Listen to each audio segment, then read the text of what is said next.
Now fight! Shatter and break!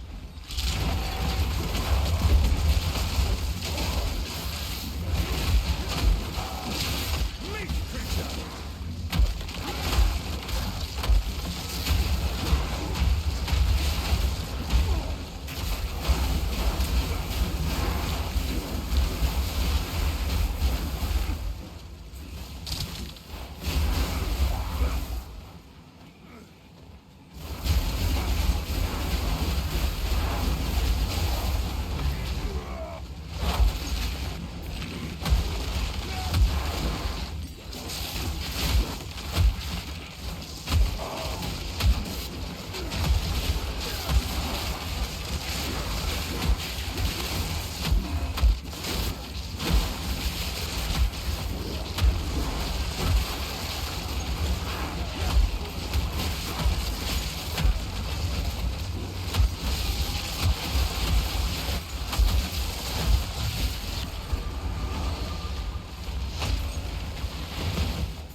This is the build that I've been running lately with Thors hammers. I really wanted to use Thors hammer with Forge hammer and Sunder just to see how it would work. And to be honest, Forge hammer is actually lots of fun. It's a little slow, but Sunder's super fun. And as soon as you pair it with Ancestral Cry too, it just makes the whole thing fun. I don't know. I like dropping Hammer of the Gods. Absolutely love it. So it's one of my favorite things to do with Thor's hammer is just watch lightning go everywhere from Hammer of the Gods. Anyways, this is the skill tree. It's pretty much the same as my other Titan that I did. Come all the way over here. We're going to grab Relentless up. We're going to get a little bit more skill effect, increased skill effect duration for Ancestral Cry, reduce skill effect duration to shorten our hammer fall. Smash, you guys don't really got to grab these on this build. You can use these points somewhere else. I like it for my Hammer of the Gods though. It just gives it a little bit of extra damage. Make our way over here. We're going to grab this with weapon set 1 for a little bit of damage and some attack speed. Weapon set 2 out here for that increased damage with their two-handed for Hammer of the Gods. Then we get to here. We're going to grab increased skill effect duration. And we come up here for 5% chance for aftershocks increased and some area effect. This one right here, bolstering yell. If you use these 3 points somewhere else if you need to, it's not crazy, but it does 30% damage and Warcry's 30% increased area of effect. If we wouldn't put it there, I'd probably put it back over here for some more stun and max rage buildup. And then we're going to grab Crushing Verdict for that stun buildup and increased attack damage. Over here I grab all of these. I mean, you could technically stop here. These ones don't do too much, these 3 nodes, but 30% increased area of effect. Just hammer hits so much wider. So yeah, grab as many of those as you can. Over here, get this for extra chance at aftershocks. And these are really good defense nodes, 27%. This is a great one, heavy armor. Grab all those. Make our way over here for Prism Guard, Blood Magic. And we come down here, grab these endurance charges, so that'll give you 60% increased duration, plus as well as +2, so that's good for Ancestral Cry. Gives us quite a bit more time. And I'm going to grab all of these down here to temper defenses. I'm going to go all the way up to Battle Trance for more rage. I just grabbed Frantic Fighter here. I didn't grab either of the other ones. I mean, 10% increased movement speed is sweet. If you don't want a bolstering yell, I would grab that one too. I think that's a good choice. Get some more skill speed, reduce slowing potency, mostly just skill speed though. Then we're going to grab some glory generation here. These ones also aren't necessary, but I like it just to get into my Ancestral Cry and get my hammer that much quicker. This is just the one node left over. I needed a little bit for defense, so I grabbed it. Over here I grab everything except for the middle one and the bottom one. The bottom one's just evasion, so get that max life in the thick of it and the thrill of the battle. Now, as far as my gems are running, I have a Heart of the Well. Increased skill effect and attack speed is the main one, and then just a damage of anything. It doesn't have to be chaos, right? But chaos is nice. Over here, I got a Timelost, increased skill effect, small passives, 2% increased armor, and then 2% critical physical, plus 1 rage on melee hit. So I get 3 rage every melee hit. And this one's crazy, like, this is a really good one. So 20% increased armor, but if I take this Timelost out, only 15. So you get 15% extra armor just by having that, like a 19% Timelost ruby there, sorry. Over here I got this one. It gives me attack damage, stun build up, and increased effect of small passives. I upgraded it to medium so that I could get this one and this one in it. Before I had this node and this node and this node, and then I got some skill effect and I ended up using the extra points to come out here. So I just wanted the medium. Oh no, it would have been this one I had. I can't remember. Maybe it was just these two. Anyways, upgrade to medium. A bit more option there. Not needed though. And then my last one is Lycosisness and Battle Fever.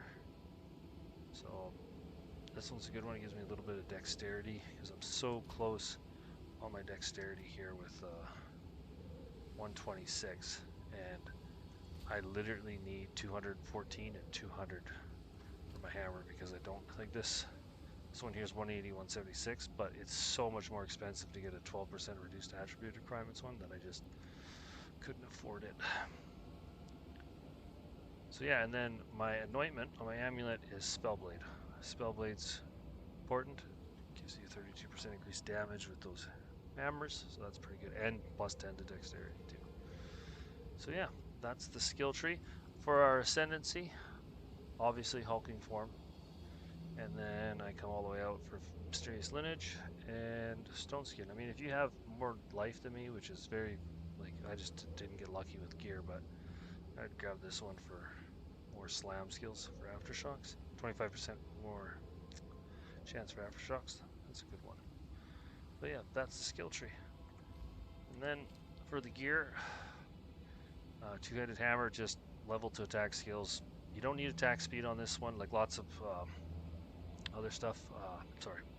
Increase physical attack to all level to all attack skills, and I got critical damage bonus. You could change attack speed for, I don't know, something else, just more flat damage or something, but you don't need attack speed on this one because you're just using it for Hammer of the Gods.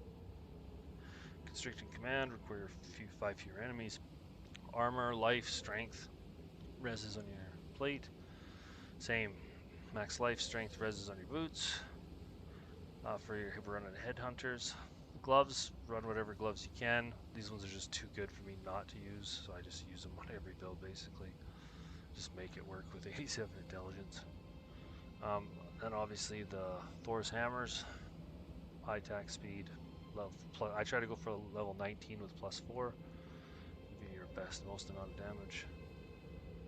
Rings, just whatever you can for resistances. I try to have at least one leech on one, and then as much flat damage, life, strength that you can get. Amulet, I just went +3 to all melee skills. All spell skills actually would be better. I can't get one that's not crazy expensive that has all attributes, dex, intelligence, and strength on it. So that's why I have that one. And then same thing, level 19 +4, attack speed, high physical. On to the skills. So in my first hammer, I'm running double arc with boundless energy and Scion's temper. Now I do Flame of like the this, Forge! but I'll take out Scion's temper and just run it with boundless energy, or I'll run it with Scion's temper. To be honest, this is the way I've been doing it now, and it seems to be working pretty good, but I was running it with Uhtred's Exodus 2 to give it 3 more levels. In my second hammer, I'm running Lightning Warp and Ball Lightning, Thurkida's Flow and Uhtred's Omen. Seems to be the best. I do run double Lightning Warp when I'm mapping sometimes, but I always forget to switch to Ball Lightning, so lately I have just been running it like this so I don't forget when I walk into a boss room. Hammer of the Gods, we're running Heavy Swing, Heft, Aftershock, Tuli's Bloodletting, and Fist of War. You can switch out Aftershock for something else, like another physical damage node or something, I don't know. You could put in Delayed Gratification for mapping. Gives you 2 hammer. You can use your hammer twice in a row within 10 seconds. Do not use it at bosses though, it will not work. You won't get your hammer unless you double stun the boss. Sunder, using Enduring Impact for our endurance charges. Heavy Swing, Life Leech, Rapid Attacks, and then Stun 2. You could run Stun 3 in this one. Do I have a Stun 3 out here?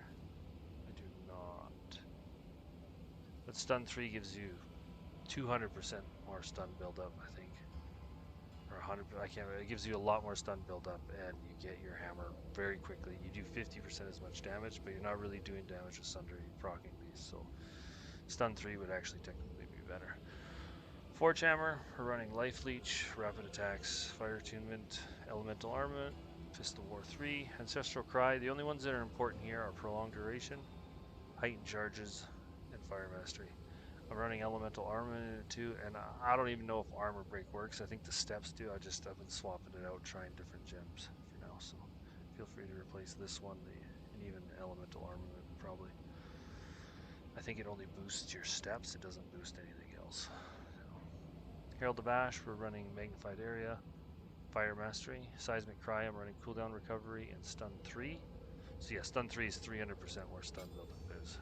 So if you put it in there, you then have a, where is the stun buildup? Stun buildup modifiers 1860, 62%, 1862, which is ridiculous. When I put this one in, it was 734, which is still decent, but 1800 is just wild. And then I'm running Armor Break 3. In Herald of Thunder, we're running Armor Break 3, Armor Demolisher, Armor Explosion, Esh's Radiance. Like Lightning Mastery. Esh's Radiance is not really important, but I did have From Nothing Diamond, and I was running this node over here, Pure Chaos, and some of these triggered spells, but I found I didn't really need it, so I haven't taken it off, but gives you a little, takes a little bit of lightning damage, extra chaos damage, it can't hurt. Earth Shatter, we're running Armor Break, Smelting, Rapid Attacks, Branching Fissures, and Rigwald's Ferocity. Now, you can run Close Combat in Rigwald's Ferocity, but that's your attack speed without Rigwald's. That's your attack speed. There we go. So it's quite a bit faster, and since we're just proccing the hammers, I feel like Rigwald's is better. But I do switch it out every time I get with Close Combat. So Infernal Cry now, Second Wind 3, Cooldown Recovery 2, Magnified Area 2, Molten Blast. This is how we get into our Ancestral Cry. So I'm running Enduring Impact 2, Stun 2, Ignite 3, Nova Projectiles. This one's very important for it. That makes it go everywhere, and Life Leech 3. So you can run stun 3 in this one too, but I found on the higher maps, the tier 15s that are delirious and stuff like that, you just, right here you can do enough damage to push things back and stun them. But if you have the 5,000, if the stun 3, some of the bigger enemies make it in and they might hit you. I died a couple times, I switched it out, and you barely die when you have Molten Blast going up. Now I'm running Scavenged Plating on this one now, but if a person wanted to, they could shut it off and then just put on any other, because you'll have 40 spirit, you put on any other gem you wanted to. You want to run Vitality, like even running Vitality 2, which is 40 spirit, it gives you 2% regeneration. I would probably run Cannibalism 2. So you can run Vitality 2 or Cannibalism 2. Cannibalism 2 is 3% max life on kill. Vitality 2 is 2% max life per second. So you could run either one of them, but my resistances, I need to run a 14% fire resistance here. So I want to run Scavenged Plating because I need that extra armor to crank it up. Like I'm 86, 20,000, which is really good, and then I'm below 89, and I like to see it at 90 because it'll go up to 40 and this will go up to 30. If this is 22 and these are 30, it'll go over 40 and up to 30. Big boost for Scavenger Plating, super cool. But yeah, that's the basis of my skill tree. Alright, so this is my Simulacrum build. Has a lot more, it has more life regen and it has a lot more life on kill. You lose damage with your spells through your Thor hammers, but you gain more damage on your other skills like Sunder, and Forge Hammer gets a big boost, you know what I mean? So it's a bit of a trade-off, but in the Simulacrum, however the hell you pronounce that, it works. It keeps you alive. I mean, you can still die, but I find that this is my favorite version to do this on a Titan, is this one right here. I don't like wearing shields. This is a good trade-off. So the only thing that your helmet, your hammers, armor, gloves, belt, rings, everything stays the same. I put on the Sacred Flame Shrine Scepter, and with that comes a bunch more spirit and like 57% damage is extra fire damage. So that helps us get into our Ancestral Cry really quickly because we don't have Molten Blast in anymore. So on my Thunder God's Wrath, I run Arc and Lightning Orb. If you don't want to, like Rakita's Flow and Utra's Omen, that's what I run in here now. But if you don't want to run those two, Scion's Temper and Boundless Energy, very close second. This is like 8 divines, this is like 13 divines currently, so like that's up 22 divines or whatever it is, you know what I mean, like 21 divines. That's pretty pricey. This works damn near just as well and is much cheaper. Not even, doesn't barely even cost you anything.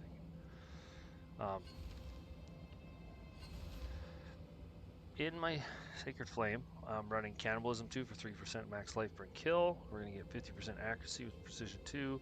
Then I'm running Vitality 2. So that's everything else. All of these stay the same. Earth Shatter. I swapped out, where is it? Close Combat. So this I will run on the bossing version, but when I'm doing this version in the Simulacrum, I run Skittering Stone too. These things are wicked. You place down a couple hammer slams, and then you just don't blow it up. Kill enemies around it with Sunder. What I'll do is I'll drop Forge Hammer, blow it up. 4 things. And you just kill 5 enemies. If you kill 5 enemies, these will blow up and turn into a bunch of little skittering stones, they're called, and they're just little minions that distract. The enemies will actually attack them over you. It just creates some space in there for you. It gives you a little bit of breathing room. I added Berserk and Scavenged Plating on this part of the build.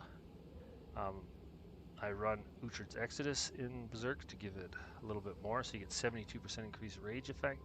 And then in Scavenged Plating, I run Prolonged Duration, Physical Mastery, and Vitality 1.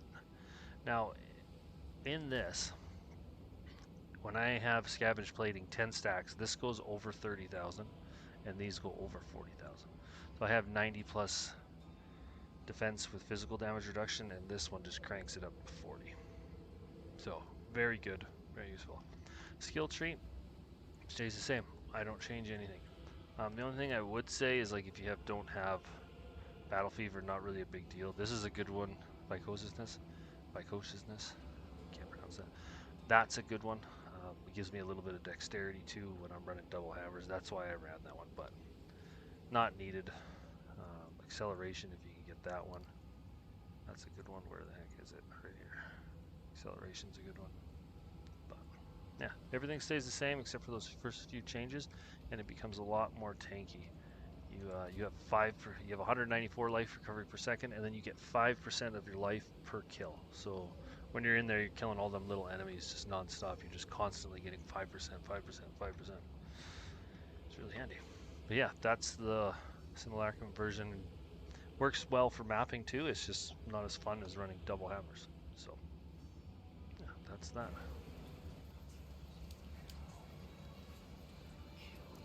Believe me, you will fall exile.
My king nears.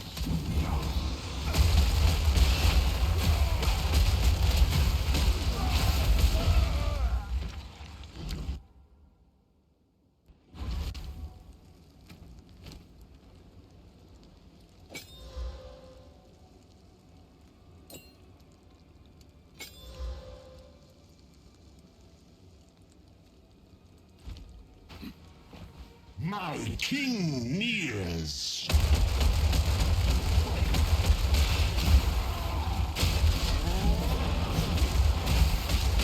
I need more time. I need more time.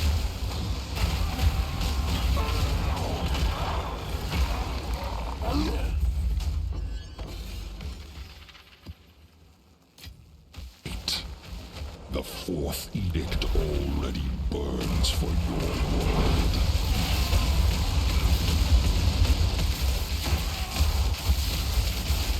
Shatter and break! It's to ashes. Accept your finality. I'm not ready. Fields of ash and chasms of flame shall restore her glory. Only salvation is written in ash.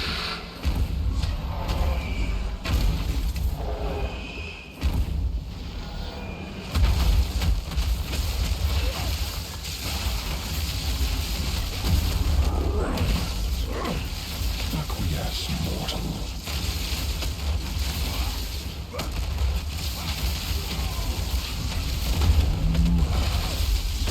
I'm not ready.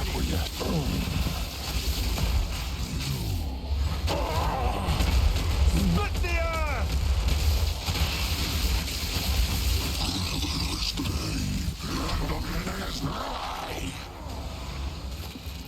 So long as you know me, I am the doom at the door. I need more time. I count you. Purify.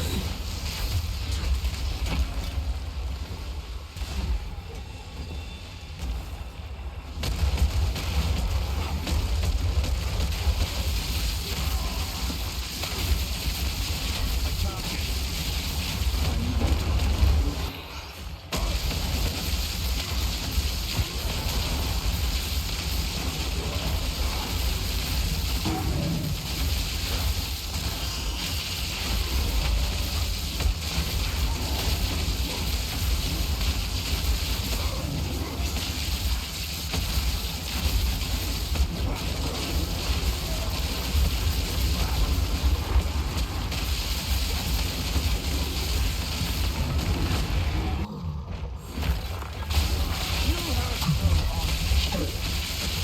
Shatter and break!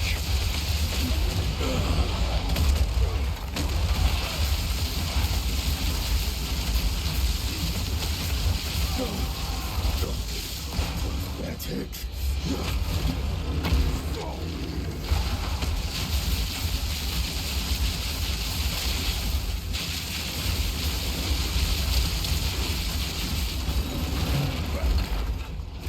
Horizon of eternal sorrow.